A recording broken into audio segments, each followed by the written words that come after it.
We're going to do a Aviloo EV battery health check on a 2023 Tesla Model Y today. So inside the box, we've got our testing device, a testing box. We'll need today a Tesla Y connector, and we'll also need an extension cable to make it a little bit easier.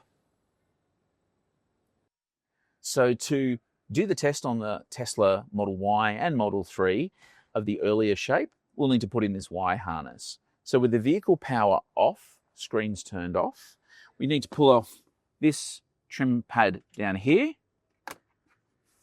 And there's a blue plug. We're going to undo that plug. We're going to drop the Y connector in. And that gives us our diagnostic connection for the next step. So we'll take our extension lead and we'll plug it into our Y connector. That gives us a nice easy access to the diagnostic lead, ready for our Aviloo box to plug in. So before we plug the device in, what we're going to do is put the vehicle into gear. And start by fastening seatbelt, foot on the brake, put it into gear, and that brings all of the systems live in the vehicle. Then we plug the device in, and it'll start its boot up sequence. Initially, we'll see a blue light, which is working through the software boot up stage, flashing, and then following this, we'll see an orange flashing light.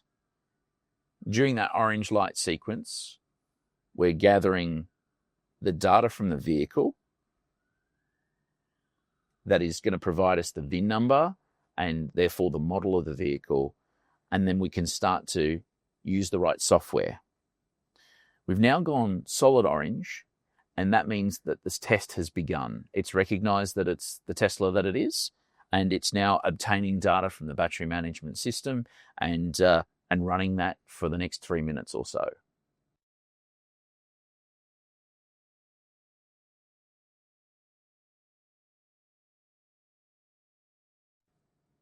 And so what we've seen here is the green light is now flashing. That means it's obtained all of the data for the test, and we have a successful test. And now it's sending that data via the SIM card inside, and it's off to Austria. And as that data makes its way over to Austria, it's going to provide us a test back within about 30 seconds. So now the device has gone green, and that means that Aviloo have received the signal, the data that we've just taken from the vehicle, and it's now checking through that data, and it's going to provide it back to us in the form of a report.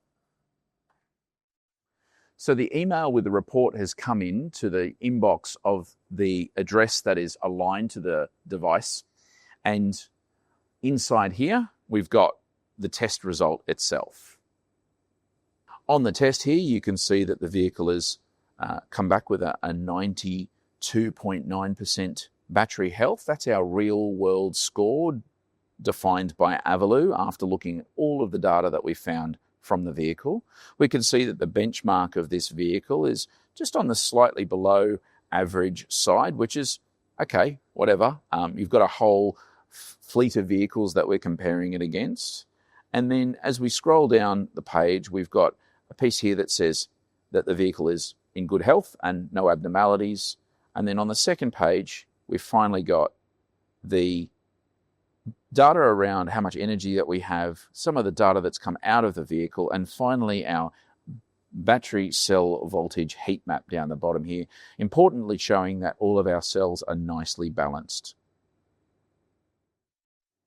One of the elements that makes Aviloo stand out in EV battery health testing diagnostics is their ability to provide services for diagnostic over Internet Protocol vehicles, or DOIP.